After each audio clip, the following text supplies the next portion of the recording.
ওর maybe সমস্যা ছিল হচ্ছে এমপিভি টেস্ট হয়েছিল, যেটা আমরা বাংলাদেশের সবাই আর কি ফ্লু নামে পরিচিত, ফ্লু নামে চিনি। কিছু কিছু সমস্যা ছিল, যেমন বমি করতো, খাবার কম খেত, নিজের থেকে খাইতো না, জ্বর ছিল, এইসব সিস্টেম গুলো ওর ছিল। এর কারণে এখন দেখা গেছে এখন আল্লাহর রহমতে অনেকটাই সুস্থ।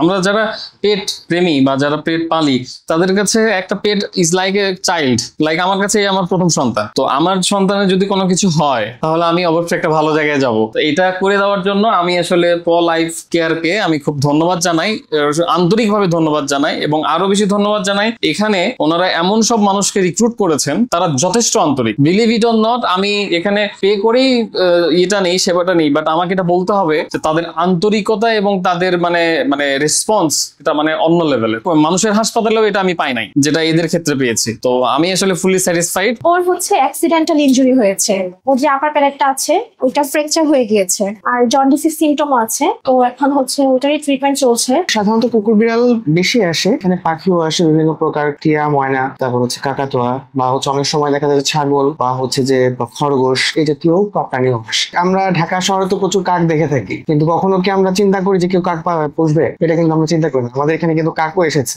আপনি চিন্তা করে ভাবে বলেন। কচ্ছপও আমরা পেয়েছি, বা হচ্ছে যে বিভিন্ন ধরনের খুব বিরল প্রজাতির কিছু কিছু পাখি আছে যেগুলো আসলে দেখা যায় না বা এই ধরনের কোনো ব্যাপারে বোঝা যায় না, এগুলো আমরা পেয়েছি। ফাইটার মুরগি যেগুলো আছে, বিশেষত আমাদের দেশি আসল প্রজাতির যেগুলো, সেগুলো যখন হচ্ছে যখন লড়াই করে, মোরগ লড়াই করে, তখন ওরা বিভিন্ন ধরনের ইনজুরিতে পড়ে। অনেক সময় দেখা যাচ্ছে যে ওরা বড় ধরনের ওন নিয়ে আসে, অনেক সময় হাত পা ভেঙে নিয়ে আসে, অনেক সময় ডানা ভেঙে নিয়ে আসে, বা এই ধরনের সমস্যা হতে পারে। যখন হচ্ছে যে ওরা পা ভেঙে নিয়ে আসে, তখন দেখা যাচ্ছে হাড় ভেঙে যদি যায়, সেক্ষেত্রে আমরা প্লাস্টার করে দিই, বা যেটা প্রয়োজন সেটা আমরা ব্যবহার করি। বা বিভিন্ন প্রকার স্ট্রিট ডগ, স্ট্রিট ক্যাটস, এগুলোকেও আমরা ট্রিটমেন্ট করে থাকি। এরা যখন এরা ক্যাট বাইট ওন বা ডগ বাইট ওন যেগুলো আছে, সেগুলো এখানে চিকিৎসা করা হয়। এখানে মোটামুটি আমরা সব ধরনের চিকিৎসা করে থাকি। তারা তো কিছু বলতে পারে না, আমরা তাদের চোখের ভাষা বা মুখের ভাষা থেকে আমাদেরকে অনেক কিছু বুঝতে হয়।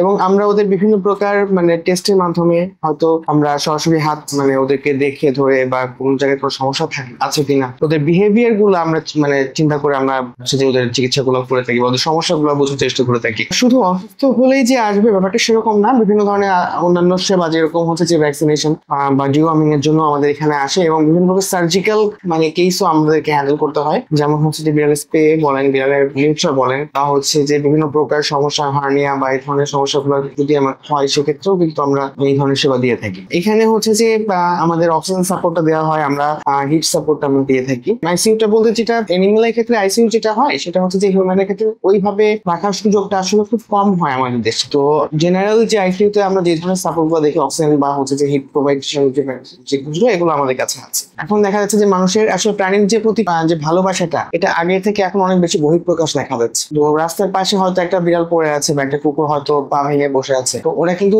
ওটা দেখে এখন নিয়ে আসে। যে কারণে আমাদের দেশে সুযোগ সুবিধাটা অনেক কম তুলনামূলক বাইরের দেশগুলোর তুলনায়, কিন্তু এখন আস্তে আস্তে সুযোগ সুবিধাগুলো বাড়ছে। এটা হচ্ছে অসুস্থ ছিল হয়তো, আপু যেটা বললো, উনি হচ্ছে এই অবস্থা আর কি সকালে গোসল দিয়েছিল, গোসল দেওয়ার পরে আর কি টেম্পারেচারটা ফল করছে, নেমে গেছে। যার পরে আমাদের এখানে এখন নিয়ে আসছে, আমরা এখন এটা হিট প্যাডে রাখছি। আমরা তো টেম্পারেচারটা একটু বাড়লে তখন আমরা ট্রিটমেন্ট শুরু করব। এখন প্রাথমিক যেটা সেটা আমরা করছি টেম্পারেচারটা বাড়ানোর জন্য। এটা আমাদের ওটির সার্জারি, কোনো সার্জারি হয়, নিউটার স্প্রে, এটা হচ্ছে আমাদের এখানে নর্মাল চেক আপ গুলো হয়। এই রুমটা আমাদের মেডিসিন স্টোরুম, মেডিসিন সব ধরনের মেডিসিন ওই সাইডে রাখা হয়। সাধারণ হসপিটালে আসলে আপনারা যেগুলো দেখেন, আমাদের হসপিটালেও সেম এগুলোই আছে। এগুলো